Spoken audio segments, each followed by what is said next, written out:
Open Lectures on Freemasonry is an independent, informal initiative unrelated to any Masonic body or any scientific institution.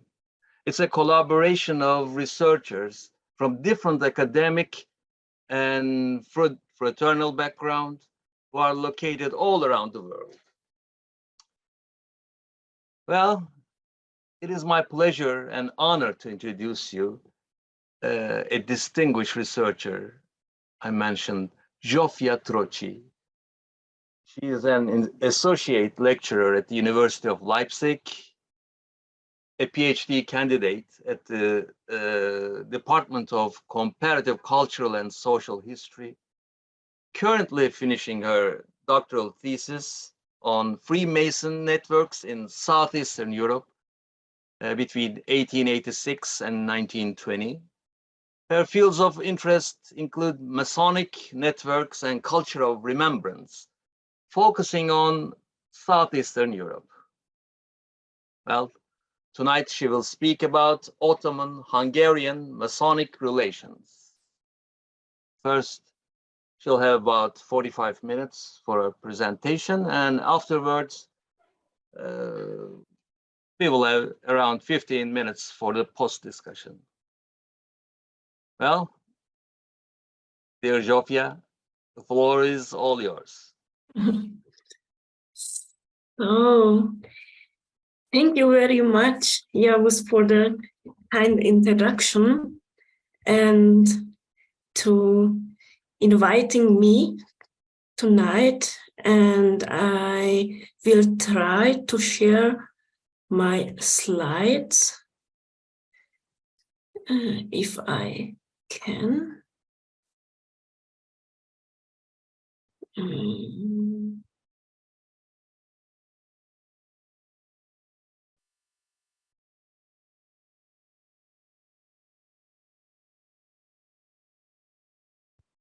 Yes.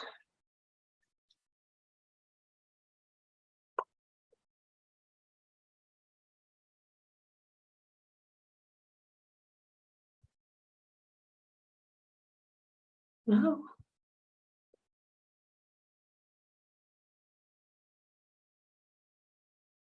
Okay. I suggest you go for slideshow, Zsófia, rather than showing the slides one to one. Yes. Can you see the slides? Yes. Okay. So great. Okay, let's start.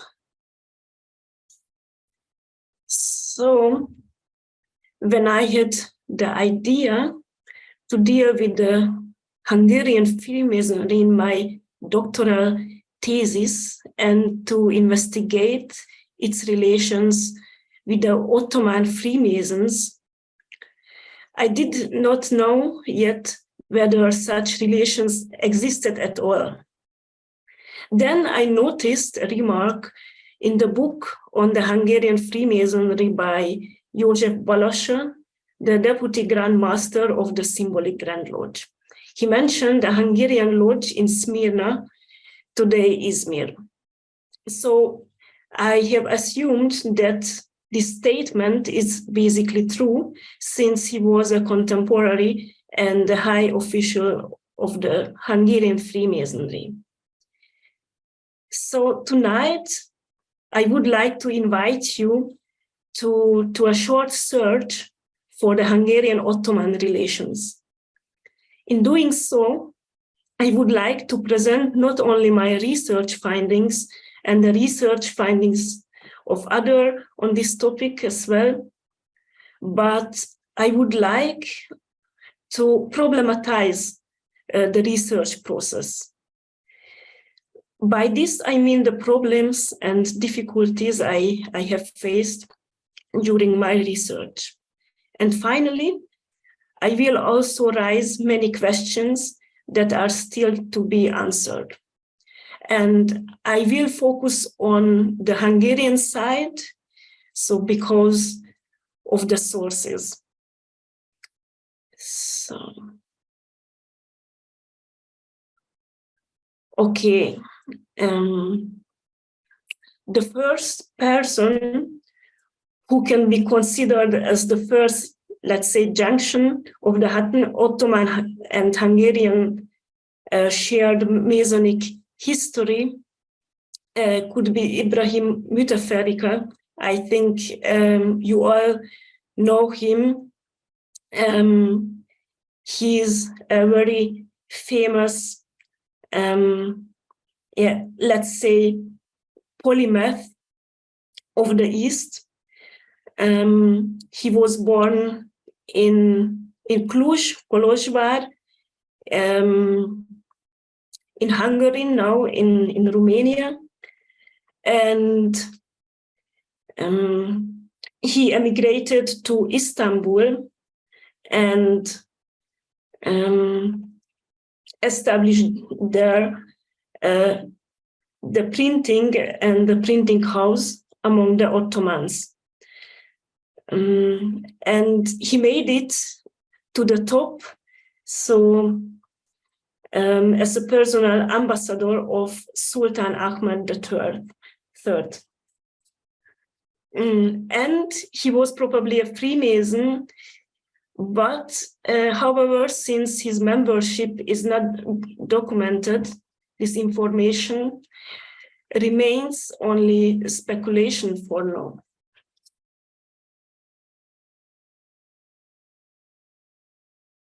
So another short example is Ferenc or Franz Liszt, a Hungarian composer, pianist, and teacher of the Romantic period.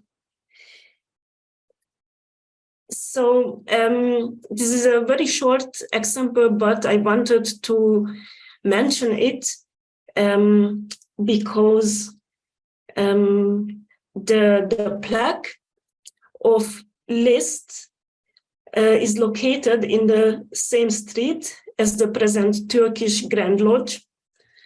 He was a Freemason as well, and he came to the Ottoman Empire in 1947 and spent 5 weeks there. He played for Sultan Abdülmecid when he just arrived to Istanbul.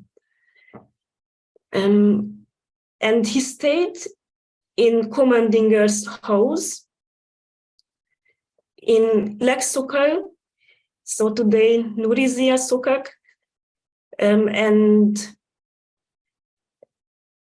it is worth to mention that Antoine Kommandinger, so his host, was a Hungarian-born owner of the first music shop opened in Istanbul.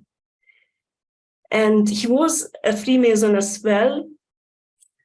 However, he was admitted in the Lodge Union Dorian just 1865.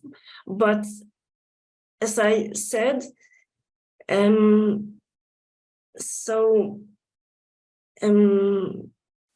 is an interesting moment of the Hungarian-Ottoman Freemason entanglement, since this apartment is located in this street.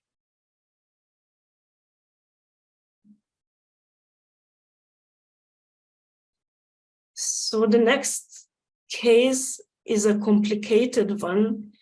The Lodge Ali Koch. So after the French Revolution, the first decades of the 19th century were the era of prohibition in the eastern part of Europe regarding the Freemasonry. In the Hungarian kingdom, within the Habsburg Empire too, the initial liberal atmosphere has disappeared after the execution of the so-called Jacobins. Only the so-called First Reformed National Assembly from 1825 to 1827 ushered in a thaw period.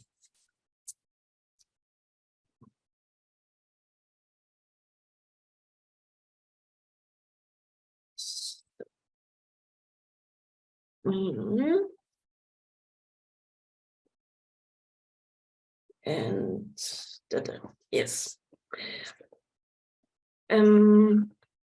So it was a reform era. However, these reforms did not modernize the ruling system of the monarchy.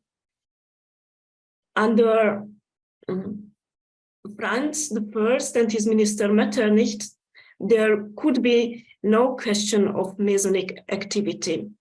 In the Hungarian reform period, there were no lodge, only friendly gatherings of former Freemasons. This changed with the revolution of 1848. Some Freemasons founded a lodge in Budapest. So shortly after its foundation, this lodge wanted to unite with the Belgrade situated lodge Alikocs with the aim of founding its own Hungarian Grand Lodge. So we know that from Aigner Ludwig or Lajos Abafi, who wrote a huge book on Hungarian and Hungarian Austrian Freemasonry.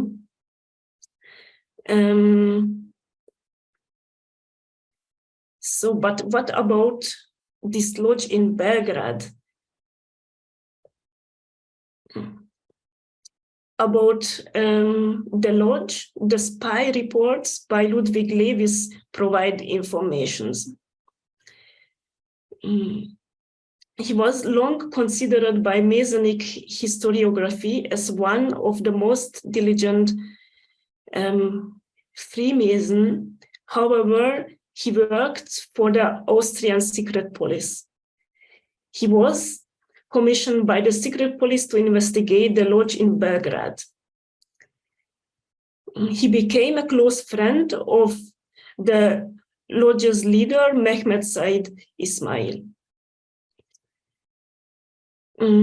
This lodge was described in the Western sources as a Turkish lodge, although among there were also some French, Germans, Serbs, and some Magyars as well. Mehmet Said is also said to have been a provincial grandmaster in the Ottoman Empire, and he's also said to have maintained contacts with lodge in Persia, Vienna, and Leipzig.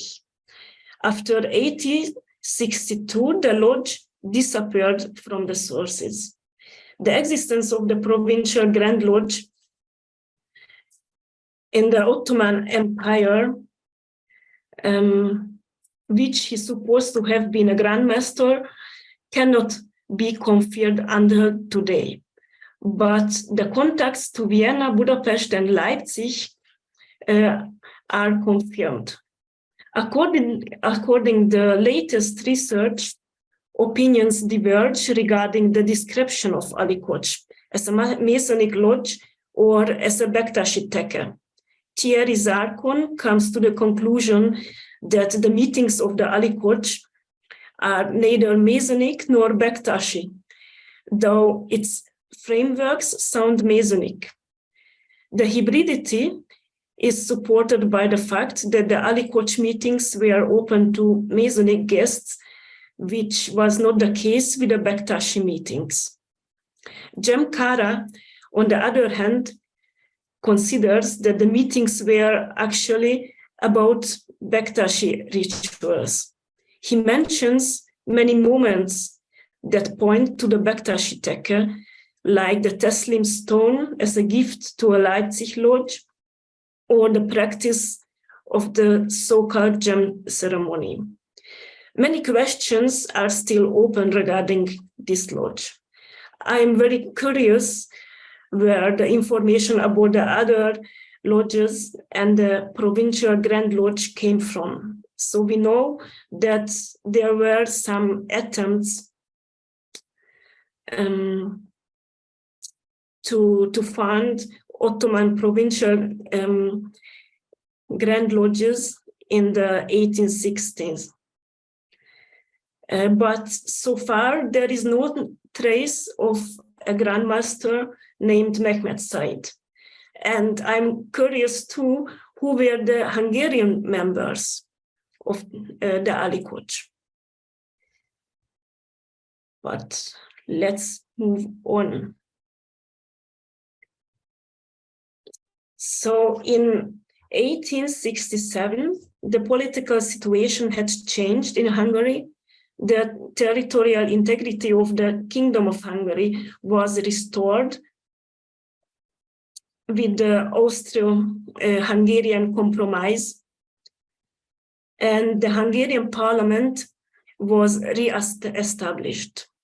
Gyula Andrássy was elected to the Prime Minister of Hungary, who himself was a Freemason and overrode the prohibition of 1795. The first lodges were funded by former freedom fighters. Until 1886, 2 Grand Lodges were existing in Hungary. Their union to the symbolic Grand Lodge of Hungary marked the beginning of the Hungarian Freemasonry's biggest boom. With the establishment of the Hungarian Grand Lodge, Freemasonry started to evolve.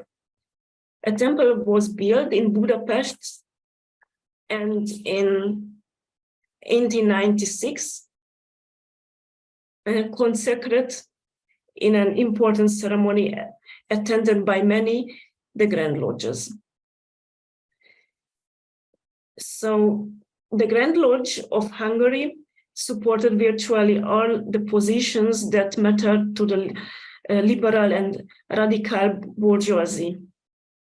By the beginning of the First World War, the Freemasonry of Hungary were operating with 86 lodges, with a total brotherhood. So at the same time, the Ottoman Empire provides a completely other picture, but I think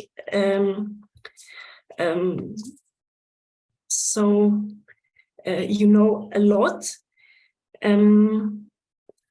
on this topic, so I will just mention. So, as you know, in 1909, an independent Grand Lodge was founded in the Ottoman Empire.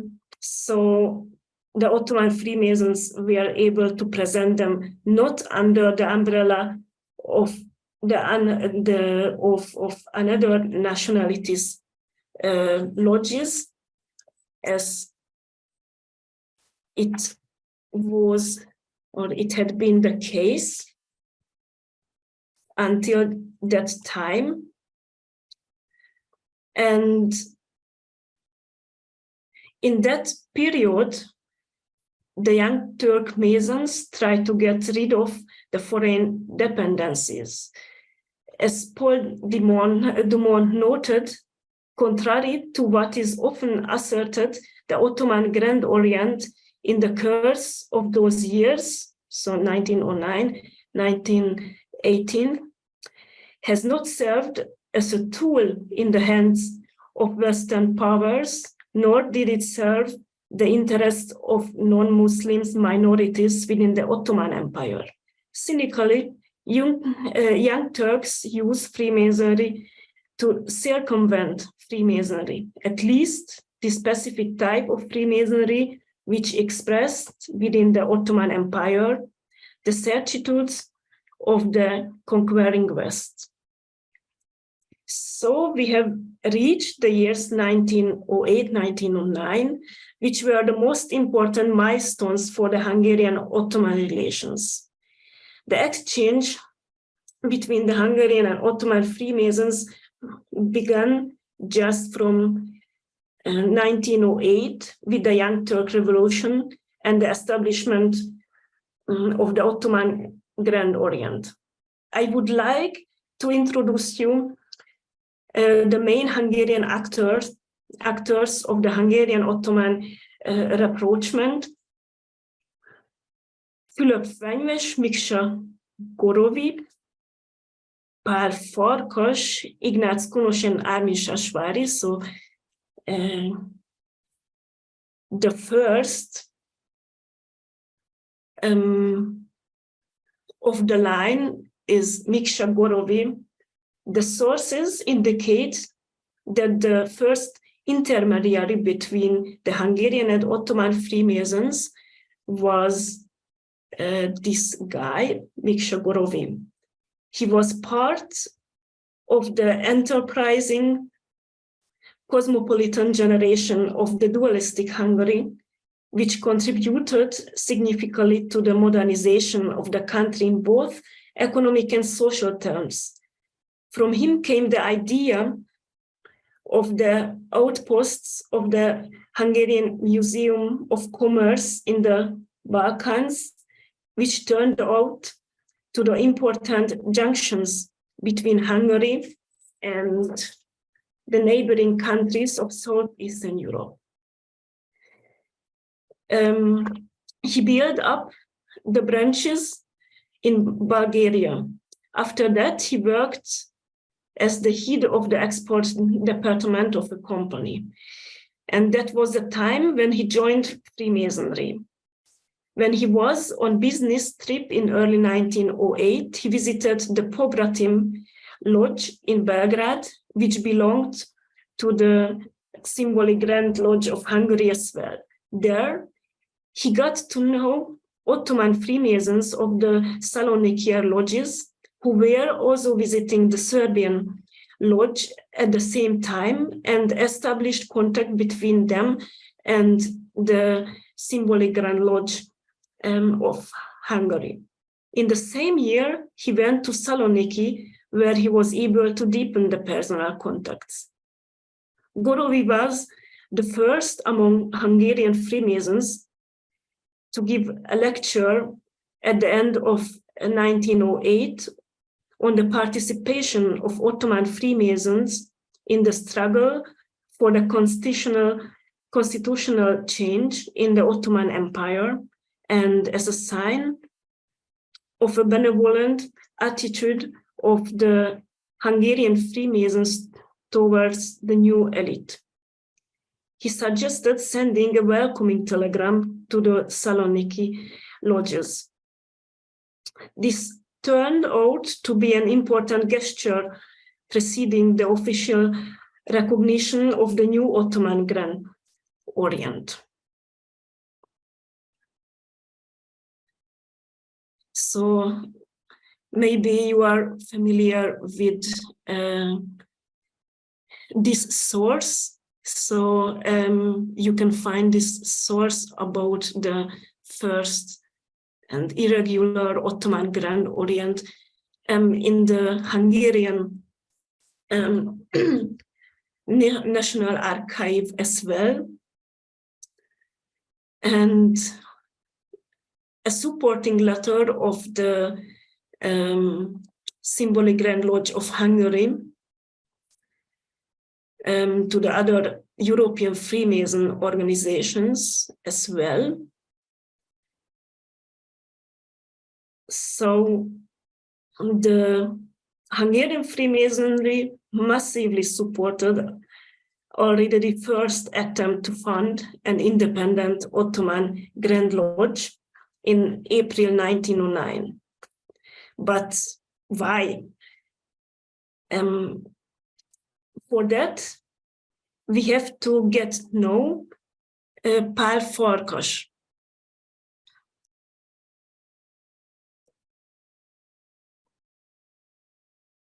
So he was an assimilated Jewish writer, journalist, lawyer, and sociologist. And he traveled to the Ottoman Empire at the beginning of the 20th century. In connection with his travels, he wrote reports and literary works regarding his experience. He spent the spring of 1909 in Istanbul, where he witnessed the violent struggle of the old and new Ottoman elites for power and a forming independent Ottoman Freemasonry. He was not only an observer, but also a networker, linking up with young Turk intellectuals who were important players in the forming Ottoman Masonic Ottoman Freemasonry. Thus, Farkas proved to be one of the most important links between Hungarian and Ottoman Freemasonry. On his recommendation, so this you can say on the slide, actually. So on his recommendation, the Symbolic Grand Lodge of Hungary supported the formation of the independent Ottoman Freemasonry. So it is not surprising that he was chosen as representative by the Ottoman Grand Orient. So,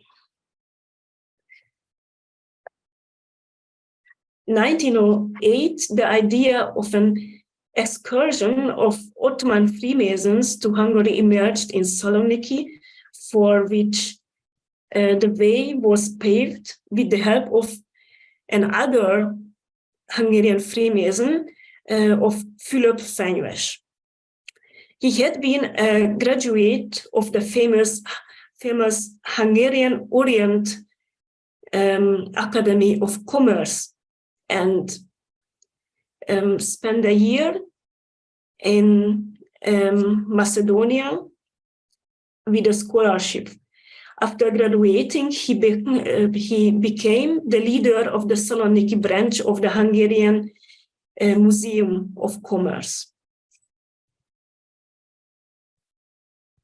Fenyves, who, like every alumnus of the Orient Academy of Commerce, New French, probably found the Veritas Lodge, one of the famous lodges in Saloniki, an attractive opportunity for participation in the social life of the city. So he was initiated in the Lodge Veritas, so about 1908. And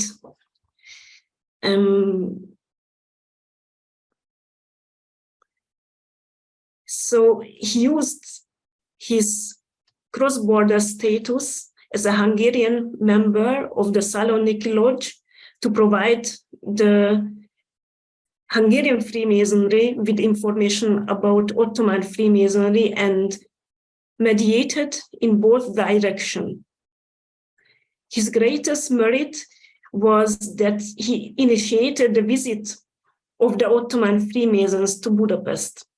From him came this initiative, which guided the beginning of a very productive cooperation between the two Freemasonries.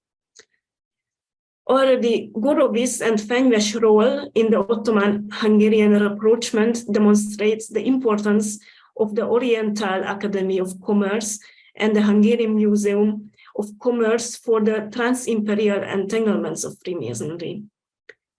This becomes even clearer when I'm saying that the Turkologist Ignác Kunos was the director of the academy, and the journalist Armin Sasvári, in turn, the secretary and later deputy director of the Museum of Commerce. Both were Freemasons and key figures in this network.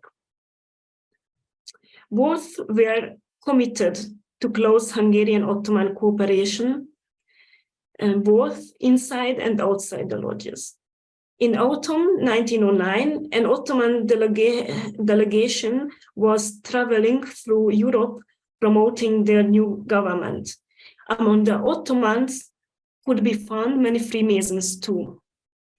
In October 1909, the Ottoman delegation spent a week in Hungary. Away from the official program, the Ottoman Freemasons among the guests visited the Hungarian Grand Lodge, where a large banquet was organized. Riza Tevfik led the Freemason delegation, which included, for instance, the journalist Hassan Taksin and Samuel Levy, and the cap officer Kazim Namiduru, among others. On the Hungarian side, the Grand Master and internist Árpád Bókai, Ignác Kunos, the politician and writer Pál Farkas, and Armin Sasvári gave speeches in honor of the guests in Turkish and French. So the Hungarian journalist and Freemason Armin Sasvári talked about the Hungarian-Turkish relationship and about the potential for future cooperation between the two nations and the basis of the Freemason ideas and the strong friendship. So we proclaimed Turkish-Hungarian solidarity.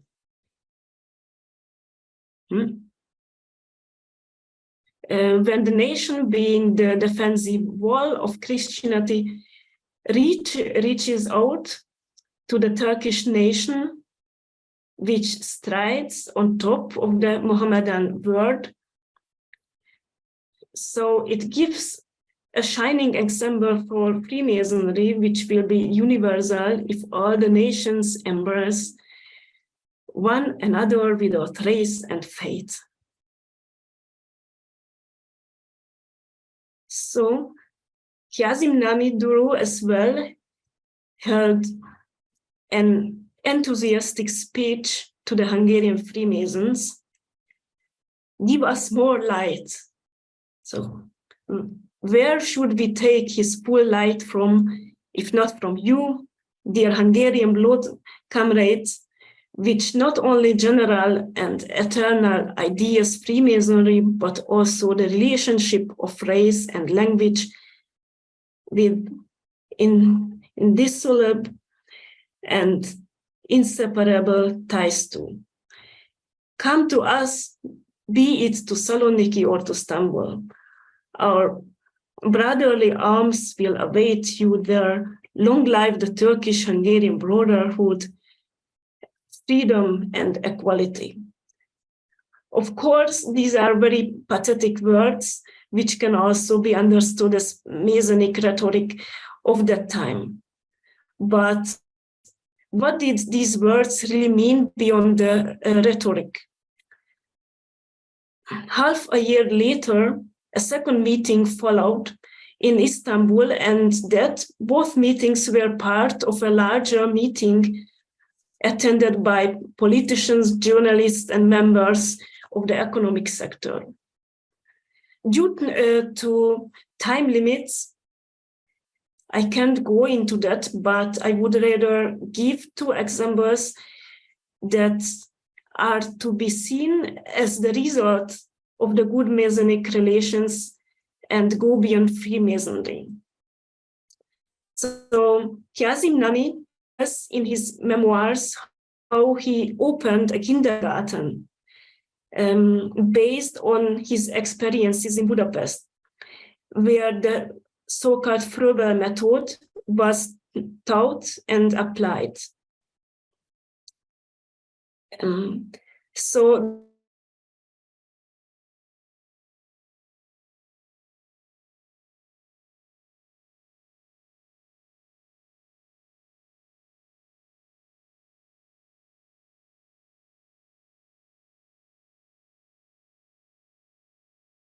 of the modern Fröbel method in the Ottoman Empire can thus be traced back to Kazim Nami's stay in Budapest and the educational exchange with his Hungarian colleagues. Thus, his words at the Masonic banquet appear in different light. They are not only pure Masonic rhetoric, but they put the exchange and transfer of knowledge into a Masonic context. The second example of the practical implementation of the Hungarian-Turkish friendship is from the field of the economy.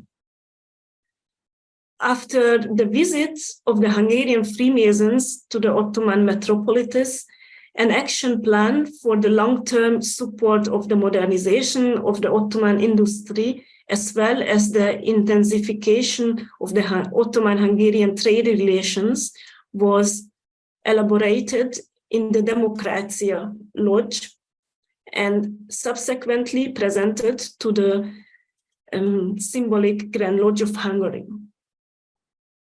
So in the open letter to the Grand Master, the background of the plan was described in detail. So during the excursion to Turkey, organized in May of this year, we, Hungarian brothers participating in the excursion, decided that we will place several Turkish youngsters on Hungarian branches so that learning a profession, they will be a living link in the cultivation of the Hungarian-Turkish fraternal relationship and will advance the mutual economic interests. So the Hungarian Lodge organized, with the support of the symbolic Grand Lodge, the training of many Ottoman youth in the Hungarian industry. 16 Turkish youngsters were accepted in factories and companies of Freemasons, of Hungarian Freemasons, in 1911. This was clearly the result of this cooperation which Hungarian Freemasons not only organized, but also made possible financially. So the next case, on the eve of the First World War, a Hungarian Freemason lodge called Zoroaster was established in Smyrna. The city was not only one of the most important trading centers in the early 20th century of the Ottoman Empire, but also a multicultural metropolis where many Masonic lodges were existing. How did a Hungarian lodge get into the Ottoman Empire? The Zoroaster was founded by Christians and Jews of the Ottoman Empire, Austria, Hungary, and Germany, and was affiliated to the symbolic Grand Lodge of Hungary. The link between the Freemasons in Izmir and Budapest was József Kármán, the head of the Hungarian Commercial Bank. Towards 1911, he became branch director of the bank's new branch in Izmir. By that time, he had joined the lodge Neuschloss, Hungarian lodge in Budapest, whose members, like him, were engaged in the financial sector. All other founding members switched to Zoroaster from the French Lodge Omer of the city, like the brothers Angelo and Joseph Margulis. According to the member list of the Zoroaster, its founding members were part of the upper middle class. New members who joined the lodge the next years were mostly merchants from Austria-Hungary of Germany. The lodge was, on the one hand, a mixture of intellectual club and charitable association where gathered German-speaking elite of the city. On the other, it was a social interest club where social and spiritual, but also business practices could be cultivated. What emerges from the membership lists is that a total of 7 persons were born in the Ottoman Empire. 6 persons, on the other hand, were from Austria-Hungary, another 3 from other states, or the place of birth cannot be identified. The members were possibly citizens of Austria-Hungary or Germany, thanks to the so-called capitulations. This is indicated by the use of the German language and some statements of the lodge. So I try to hurry up. So this is our last case. So the World War I. So the entanglement of politics and Freemasonry in the Ottoman-Hungarian Masonic network became even more evident during the World War I, when the 2 states also become official allies. The World War I also showed the political impotence of Freemasonry, which was unable to escape these front lines due to Masonic ideas. The restructuring of the international Freemason landscape and split into different camps took place along the front lines, and the grand lodges of the opposing states engaged in war propaganda. During World War I, the Hungarian-Ottoman dual alliance became an alliance of the Central Powers. The Masons of the 4 states met at a Masonic conference in June 1918. There, they worked out the possibilities of a common Masonic understanding as well as those of the peace agreement, which turned out rather poorly.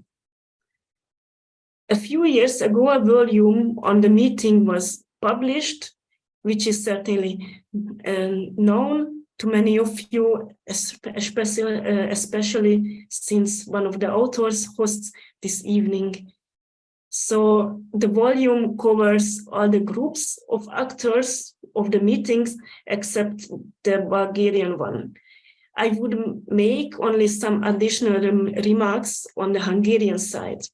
In case of the Symbolic Grand Lodge of Hungary, in comparison with the others, it is noticeable that it was represented surprisingly just by the Deputy Grand Master, József Balassa, alone. So it was surprisingly, since the weak numerical appearance of the Hungarian Freemasons was in contrast to their efforts to bring about the meeting. Hungarian Freemasonry had been working towards multilateral peace negotiations for a year and a half. It had to be of central importance to be able to strongly represent their point of view. Balassa's official statement was that they had thought only one person would be initiated per Grand Lodge. So there was a big Ottoman delegation, and despite of problems, so some Bulgarians as well joined the meeting, and of course many German Freemasons. So in light of these considerations, Balázs's argument is unconvincing. It seems reasonable to assume that the symbolic Grand Lodge of Hungary was ambivalent about the conference. Indeed, it did not correspond to the original Hungarian idea of the meeting and understanding that went beyond the military bloc. Additionally, the German Freemasons continued to reject communication and cooperation between other Masonic umbrella organizations. The symbolic Grand Lodge of Hungary was seeking contact with the Freemasons of the neutral states and through them with the other bloc. Balázs did not report his trip to the Masonic public until months later in November, and unexpectedly a second time in the symbolic Grand Lodge in February 1919, where he had to justify his attendance at this meeting.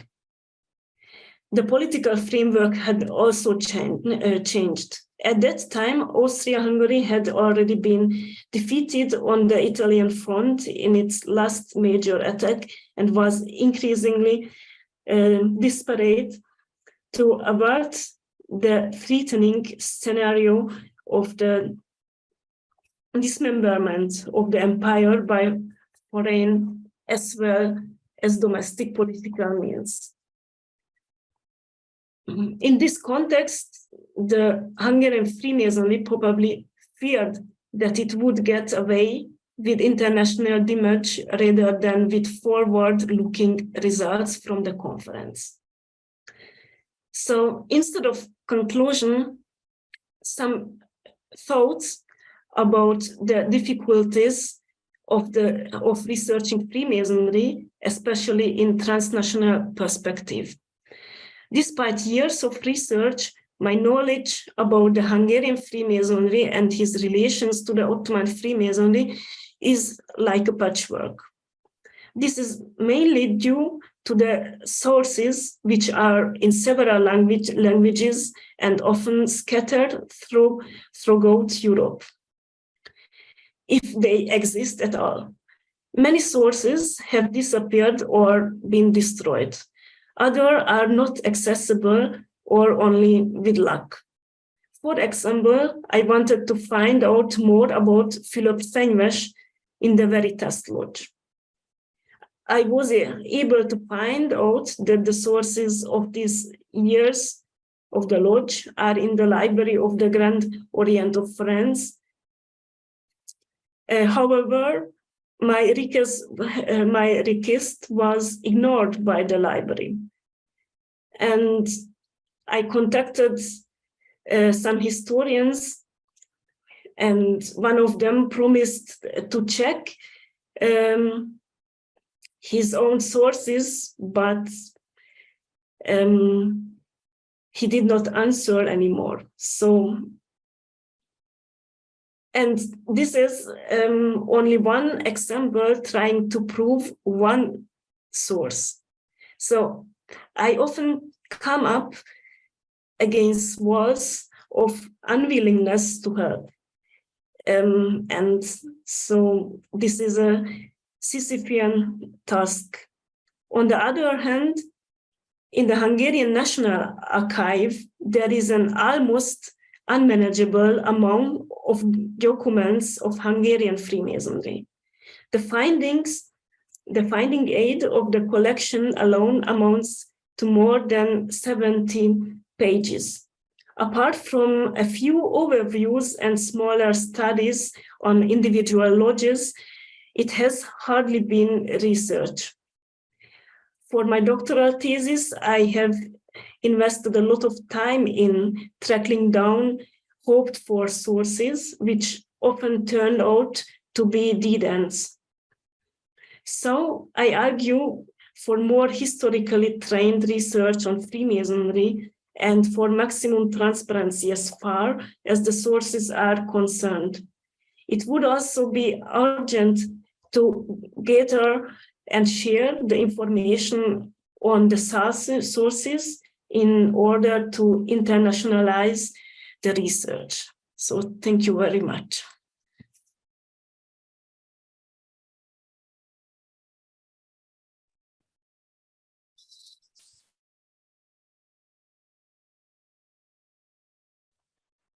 Well, thank you very much, Zsófia, for this fascinating presentation.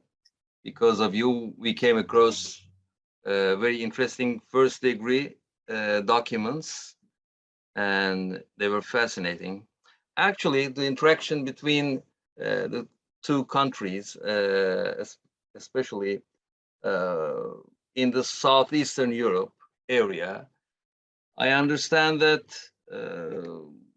because of the political turbulences and wars and many other reasons, all the sources were scattered around, and I really feel sorry for the unfortunate events you came across during your research, but this sometimes happens. And thank you very much for your fascinating presentation and sharing those documents with us. And now, let's see what remarks or contributions or any questions if we have.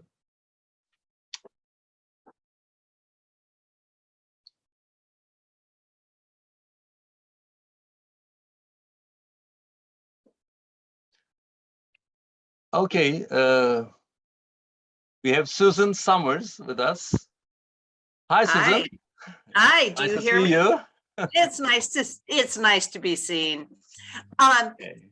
Zsófia, thank you so much. I'm going to mispronounce your name because it's my daughter's name pronounced a little differently. I thank you. You did a wonderful job clearly working in a language that it is not your first. And oh gosh, you opened a new world for me. Thank you so much.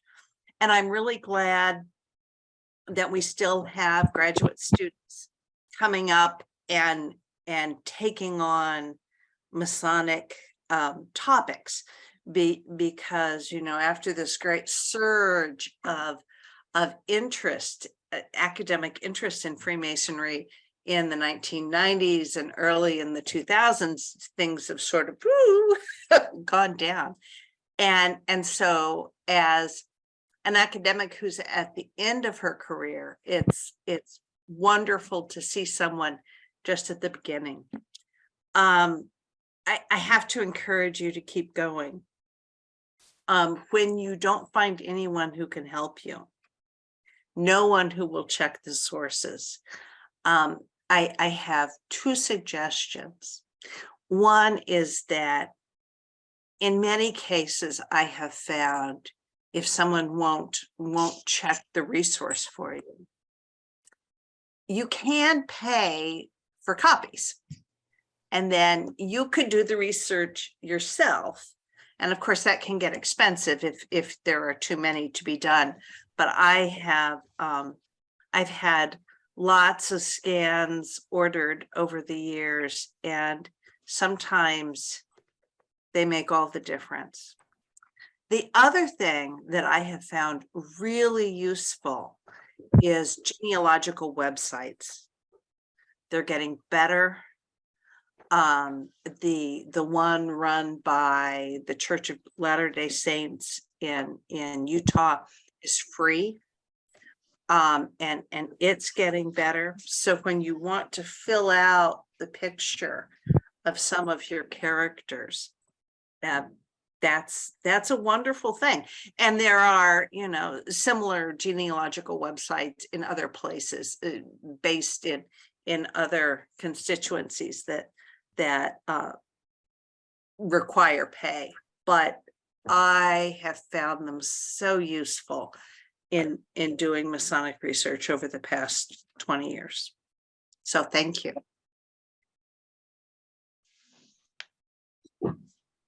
Well, thank you very much for your suggestion, and maybe I will mail you. And so you are unmute, but I'll put my email in thank you. in the chat. Mhm. If I may, Zsófia, thank you also very much for a very interesting subject, which is very rare to read about or hear about. So I think it's most interesting. I'm from Prague, so we are very close to Hungary. And I know, of course, how important the Hungarian Freemasonry was in the second part of the 19th century, being actually the only massive Freemasonry on the whole region. But now I wanted to ask, the relationship the brethren from Hungary built up with Turkey or Ottoman Empire, and particularly in Smyrna, and the initiatives to support economically, was it a more or less private initiative of these businessmen, bankers who were at the same time Freemasons, or did it reflect an official business and trade policy of the empire, the Austrian-Hungarian Empire, were they also interested in, or was it simply a very particular interest not reflecting the government policy? Yes, you have found so my main question, and the main question of my work, because it is very interesting. The Hungarian Freemasonry was national but imperial at the same time, because in Austria, Hungary, so the Freemasonry, so in the Austrian part, the Freemasonry was prohibited, and continued being prohibited. So in Hungary, it is the question what. So it was many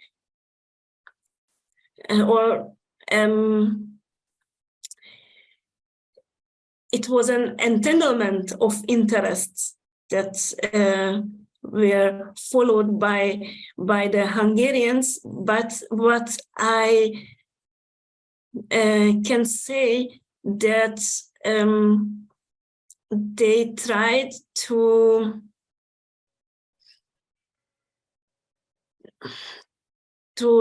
find a way to straighten, let's say, the Hungarian interests and own interests besides the Austrian ones. But on the other hand, it was like strange Hungarian imperialism as well. So they acted like imperial actors as well. So it was a mixture of